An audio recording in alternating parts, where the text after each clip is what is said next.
that started with is just looking at fear in general, and what does it look like? What is fear?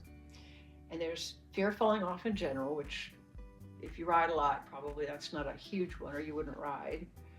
There's fear that people have after they've had a bad fall, which is common. Almost everybody, if they've had a fall with an injury, has at least some fear when they go to get back on the horse. And then we're talking about the obsessive compulsive disorder and anxiety in general. There are some people, their set point is just always a little higher. So those people, it's really important to come up with some kind of a relaxation program. And that would be progressive muscle relaxation, which is where you learn how to relax your muscles in an order that makes your mind relax too. Because if you tell someone to just relax, they go, I am relaxed. They don't know there's a difference. But if you teach them to tense first and get really tight and then relax, they can go, oh yeah, push your shoulders up, close your face really tight, and then relax. I brought this book because mindfulness in sport has become a huge thing, and there are books on it, mindful sport performance enhancement. There are videotapes where you can actually do some of the practice. And if you tend to be a little more of an anxious person, it'd be hugely helpful to do some mindfulness practice. And so there's YouTube videos. Yeah, and go back to the progressive, there's mindfulness videos too, YouTube. But for the progressive muscle relaxation, there are videos on YouTube, tons of them. And you can just pick one that seems to work for you. I think I'll put some on the website. That would be. And then there's anxiety people have, or almost to the point, and sometimes to the point of fear in competition, like the fear of looking stupid, the fear of messing up in front of other people. Yeah. The fear of disappointing someone, your trainer, your spouse, your mother. And so these are all different aspects of anxiety and fear. Fear was always connected to anxiety. Yeah. There's always a relationship that you can have with fear. You're going to have anxiety. It's just part of it. You can have generalized anxiety that's not specific to a particular fear. So you can have anxiety without fear, but you won't have fear without anxiety. Both cases, learning how to physically relax, your mind will relax. It's called muscle to mind relaxation. There's also mind to muscle, but that's a whole different thing. And a good relaxation skill to learn is the belly breathing, where you put one hand on your chest, one hand on your stomach, and you take a deep breath and see which one moves the most. And they should be pretty equal. Some people, it's just their chest. Yeah. That's shallow breathing, and that's tense breathing. And if you're tense, you're probably just breathing quickly into your chest. So what you do is you just go the other way and let your belly move the most. Sun rising and setting. That you want it to come from the bottom, up through the nose, back down into the sunset in your belly. That's a really good image too. And that's the other thing is it's hard to do. Yeah, and it takes just practicing. You Tons of practice. That sitting in a chair at home. The breathing you could even do in workouts as simple as like bridges or planks. You're in a bridge and you drop your butt down to the ground. You exhale as you lift up. You inhale as you go down, and you just connect the timing of it. Mm-hmm. And then when you get on the horse, you could do the same exercise, like a little exhale as you post, inhale as you come down. You can work things Mm-hmm. out like that. Yeah. Yeah. But it's easier to do on the ground. Mm-hmm. And then the whole relationship between working either mentally or physically and dealing with fear is physically, the stronger you are, the more confident you are physically, the more confident you're going to be. Confidence is huge in overcoming fear and anxiety. Yeah. And having your strengths balance you out and not just pull you down into the fetal position every time you get nervous. Exactly. Right? And that's what, if you see a horse bolt, you see them do this. Oh yeah, because that's our... Forget it, they're gone. Yeah, but that's our instinct. Mm-hmm. But then what do jockeys do? You know, they're up, they're ready to go. Yeah. So this tells a horse to go. It does. Yeah. It does. I always tell and my grabbing clients the reins. pull back and... Yep. racehorses are trained, you do the bridge and you grab a hold and you jam your heels in and you hold. And the harder you hold, the faster they go. Which is why a lot of people today who aren't used to horses off the track, like we were in the 60s and 70s, they'll go to pull back on a horse they're retraining that they just got off the track and the thing takes off with them and they don't understand it. It's like, and now their center of gravity is out of the saddle. They don't. Right. They're not secure. And they're doing an oh shit, Like, this I isn't know. working. It's hard. It's hard to teach yourself though, and it goes against your instinct. It's again going into fitness. Like you go at the gym and build yourself up so that you sit back. Mhm. Your immediate reaction is here, Absolutely. and you're just like nope. Yep. And you have to make it that quick. Mm-hmm. There's no way to wait for your brain to go, oh, the horse is now being bad. Let me go ahead and think about it. connect. And now you're down. What would be a good move here? Get out my book. Yeah. So you need to have the brain and the body working Yeah. instinctively Yeah. to your benefit, not to your demise. Mhm. And we'll Which probably is do a whole feel. session Oh, on yeah. something like visualization and how to use visualization to train yourself to respond a certain way. Because you don't want to have to ride through 50 bolts to figure it out. You know, you're not going to do very well. But if you can ride through a bolt in your mind using visualization and responding the way you want to respond, you do that for a while, you'll have it. And when you need it, it'll be there. Yeah. I guess that's why as an instructor you're always heels down, you're always training. But at some point the horse is going to be bouncing around and the heels are going to come up. Uh-huh. There's, yeah, that's a whole other, Oh, yeah. why is your body shorten that way? Because Well, when you want to use it's strength, hard. it's supposed to shorten everything. Your muscles are They tighten. Yeah, to short. And you curl up like Yeah. a fetal.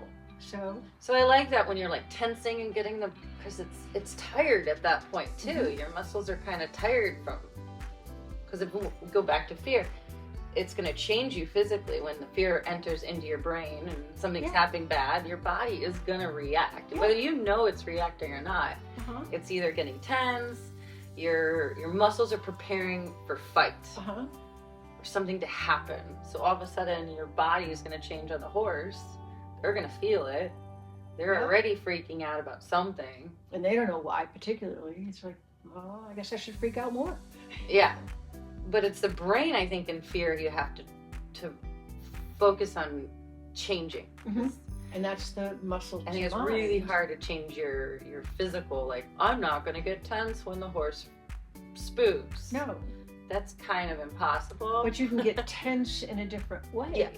You can train yourself both to relax your muscles by what you do mentally, but then you also train yourself, if you're going to tense, this is what you do because that will stop the horse. Mm-hmm. This won't. Yeah. Yeah. That's an isometric contraction. Uh-huh.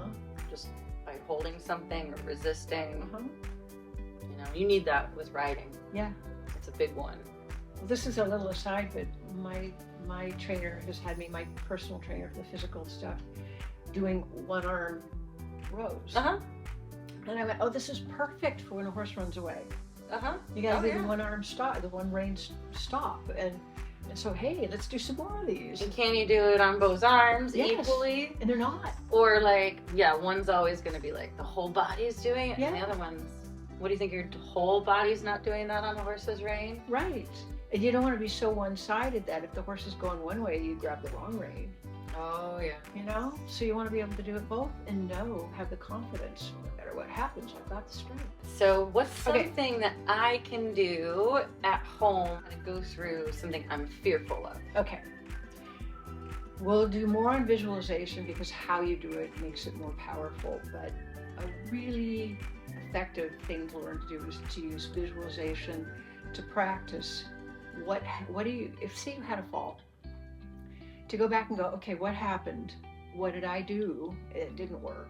If it didn't work, what could I do differently next time that would work better? And then I always have people run it by your trainer and see if they agree that's what you do, or even get their input and say, what would you do? Yeah. Yeah. Be on the same program. Yeah. Yeah. If Jimmy runs away with me again. Yeah. I was going to say Billy, but Billy didn't do that. At least not a runner. So one of the things you can do is visualize what you want to have happen. So for example, the horse took off with you. What you want to do is have a response, and you can add to this because you're the trainer. I know what I learned to do is just sit down hard, sit back, grab a rein, usually the one in the direction they're going in already, because it'll be easier to bend them in the direction they're already going in. And their balance. You're not and their balance, right? They're not going to go flying off, and Lord knows what'll happen. Yeah. But I would shove that inner heel down, sit down hard, grab the inside rein, and bring them around. You know, and then also with the outside rein, but mainly the one, and then slam them any way you can. And so to sit there and practice that. I'll tell you, I'll give you an example from my life. Okay. I bought a horse right after graduate school. I hadn't ridden in like 2 or 3 years. He was a 3-year-old that'd been under saddle for 2 weeks. Fun. Smart purchase. Yeah, it's like, I've never had a problem. I started lots of babies. What's the big deal? But he was a quarter horse. And quarter horses have moves that nobody else does. So I'd be riding him along, and all of a sudden the whole front end would drop out from under me, and he'd do a 180 and go that way and leave me in midair.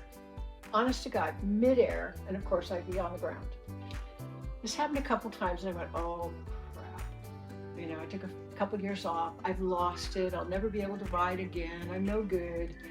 And so the first thing I did was say, shut up. That's not helpful. So that's the self-talk part. Yeah. What do you want to do? And so I went, okay, I'll think this through. Thank goodness he only does it to the left. So I don't have to figure out both directions. Yep. And hope I gets it right when he does it.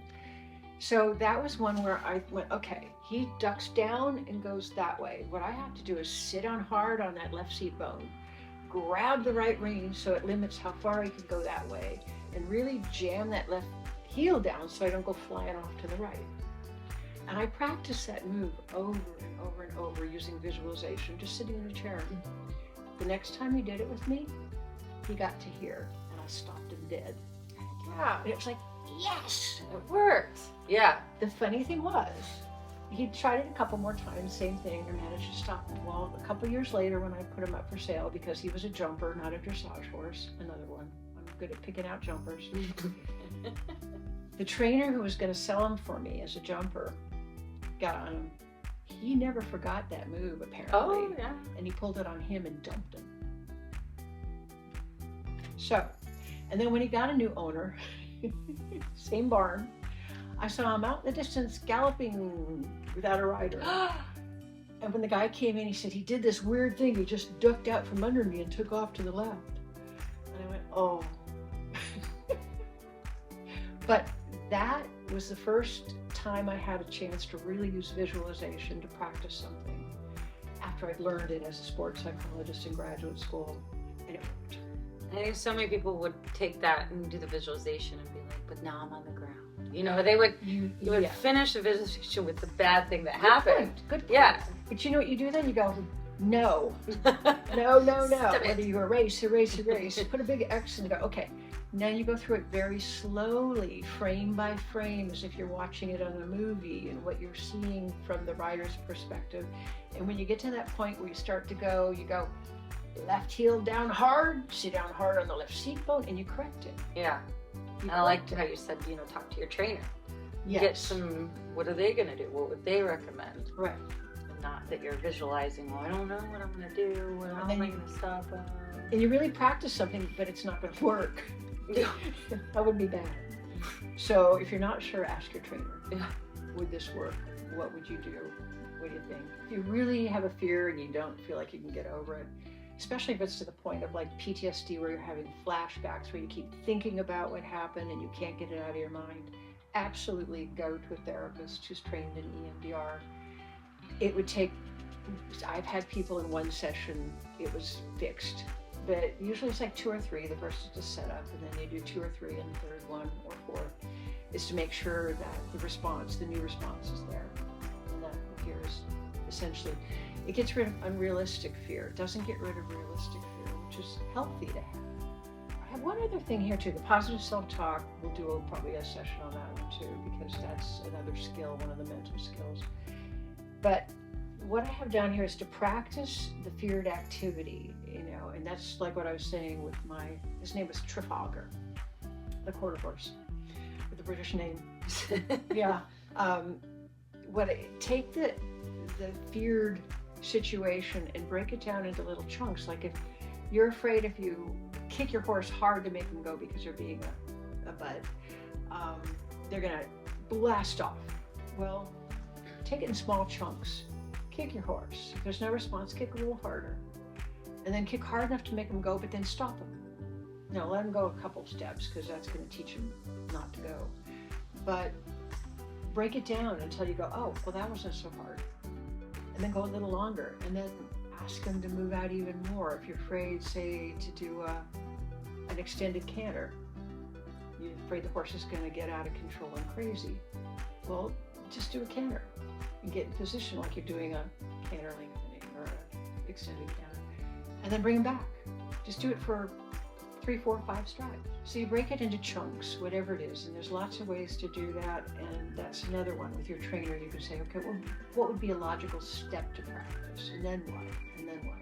And you're in that big canter and you're like, oh crap, I can't hold back the reins, which a lot of people use the reins to stabilize them in the saddle.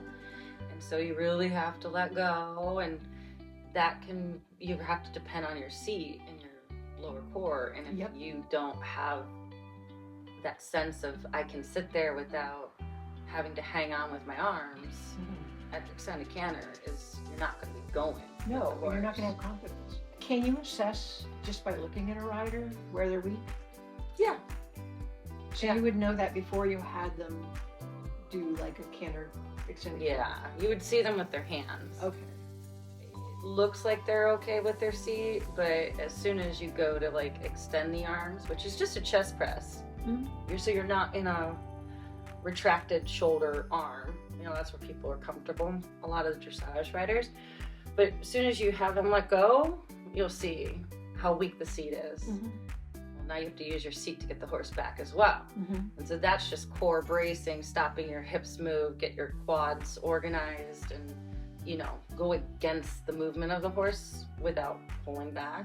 Is that something you would work them out with? To do the exercises? Or to send them to a gym? Or one I really like doing is putting riders on a Bosu. Love this one. And have them, it can hang on to a band, or you could just have reins or a lead line.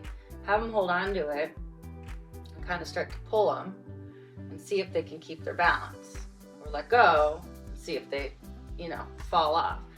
And so if I can pull on them and they're stable, and move around and they're stable, and they can counterbalance their seat with their lower legs, being on the Bosu, you depend on your feet, you can see the stability there and see how strong their seat is. So you can go into the gym, stay on the Bosu, get a cable machine, start doing some rows, and notice as I go back, am I leaning back and try to use my core? Do I lean forward and my core goes with my hands, or can I just do this? And that usually helps people keep their seat independent and strong, so that you can let go when it can. This is so important.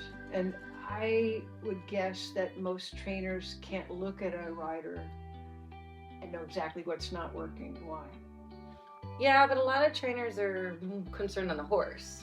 That's right. Like your horse isn't round, your horse isn't coming up enough, he needs more from the hindquarters. So they're always going after the rider to do something to make the horse perform better. But they miss that piece, that it could be the rider just isn't. But see, I was taught by Germans, it's always your fault. That's true. Yeah, you're doing something to make that horse. Was ist los? You're not going forward, it's you. Right. Slow it down, stop him from doing this, just make him not. Just do it. What's your problem? Yeah, so I took it further, like, okay, tell me how, please. So yeah, I'm surprised with a lot of, and it could be just women aren't super strong in legs as men are. They can hold on more muscles so they can sit in the saddle. And women have to work on it. Mm-hmm. Even though all riders say they're really strong in their seat. And it's like, yeah, no. It varies. It's not the same kind of a strength. So that independence leads to confidence, which then you can, go a little further in your canter and build up that mental confidence. Well, okay, I can go the whole long side without having to pull back. Yeah, and they will stop when I ask them to. Here's what you would do if you have a fear, or you're dealing with something that you recognize as either extreme anxiety or fear. Is the first thing you would do is ask the question is this fear? And if it's pretty clear to you it is, then what you do is ask yourself, what exactly is the fear? Define it. I'm afraid that when I ask the horse to really move out, he's going to get carried away and run away with me. Okay? So you describe it to yourself. And then another question is, when does it happen? Well, when I ask him to do a canter extension. Does it happen every time? Does it happen for you on every single horse you ride? Does it happen in specific circumstances? Like I'm riding, I heard that your indoor arena where you are, there's a lot of flapping blue plastic going by and trucks, and so the horses are great if nothing's going by, but if something scary happens, then the horse is more likely to get out of control. So if you think about the specific situation, how long has this been happening? Is this something new for you? Or has it always been a fear you've held? You're just now challenging yourself. If it's a newer fear, that's actually easier to get rid of than something that's long-standing. Was there something that the horse did before Yes. that makes you Yes. afraid? And then a question to ask yourself, is it important for me to get over this fear? Which seems like well, heck yeah. But some people go, I don't care about doing canter lengthenings. I can just do normal walk, trot, and canter. Or jumping. It'd be like, I don't need to jump. So if that's the case, then you're done with that part of it. And then another is, what are your thoughts or the images that go with the fear? And we've talked about ways to work with that a little bit. If it's really extreme, to go to someone who does EMDR. And then we talked about how physical fitness is really important in overcoming fear. If you know you're strong, that helps your confidence. Mm-hmm. And then we also talked about relaxation in general and learning how to breathe, either the belly breathing or nice slow breathing. And we talked about the muscle tension to relaxation and learning how to relax your whole body physically. Physical fitness to practice all those things so you don't have to be on the horse. Wasn't there a story where somebody did this on the lunge line and you had breathing techniques or hypnosis on the Yes. lunge line? And it was You could do something on the horse. Yes. And so it's progressive muscle relaxation on the lunge line. And so what we did, there was this clinic where a woman she was just tense. And the first thing I thought of was, she really needs to learn how to relax. And she's out here, here's her horse, he's saddled, ready to go. And then it just crossed my mind, let's do it on the horse. And so I had her trainer get out there on the lunge line, because that's not my job. And the trainer had her just walk around in the lunge. We had her, I think she kept her stirrups to start with, and by the time we were done, she dropped them. But again, she had a strap on her saddle we put on that she could hold on if she needed to, but it was basically ride with your hands in position, but you're not holding the reins. So you can just work with that. And then I took her through, I stood in the middle with the trainer, and we started with the top of the head. And I started by having her imagine there was a string or something tied to the top of her head that would pull her up, and weights at the bottom of her feet that would pull them down, and to stretch. So we started with just a stretch, let everything hang down. And then I did, starting with her face, I had her make a face, like scrunch it up really tight, and then relax it, maybe even smile a little. And then for the neck and shoulders, I had her shrug her shoulders really, really tight and hold it. And she's walking on a lunge line, and then relax it. And then I had her take her hands, like with reins in front of her, and squeeze and make fists really, really tight. And so it was this kind of a thing I did all the way down the body, the stomach, to the hips, the thighs, bring your toes up really tight, point your toes really down really tight, and then relax. And so she learned to relax, and pretty quickly the horse, one of the reasons why we knew she was really tense is the horse was tense. Mm-hmm. And the trainer said this horse was not tense with everybody. Yeah. So, and as she's doing this, the horse started to relax. And then I said, okay, are you comfortable moving into a trot? And she said, yeah. And so the trainer put her into a trot, and we went through the same thing, just relaxing. And if I saw a tight group of muscles on her body while she was riding, I'd have her do something to tighten and relax. And then I had her exaggerate the relaxation and almost flaw. Mm-hmm. And just give her that range of motion while we're just focusing on relaxation. By the time we were done, the horse was relaxed, she was relaxed, she dropped her stirrups, she said it was the most relaxed on horse she'd ever felt. Wow. Been on in her life. Yeah. So, and then her trainer, we did a little tape that she could learn, a little script, and she could read it to her when she perfect. So she could her, do that. Carry it on. So that's something people could do with their trainers. And now with cell phones, you could have a recording on your cell phone with earbuds and put your helmet on over that because you don't want to ride without a helmet. And then just do it yourself. Tips from Timmie. Yes. Take my word for it. It's like you're saying that from experience or something. Talk and walk and chew gum because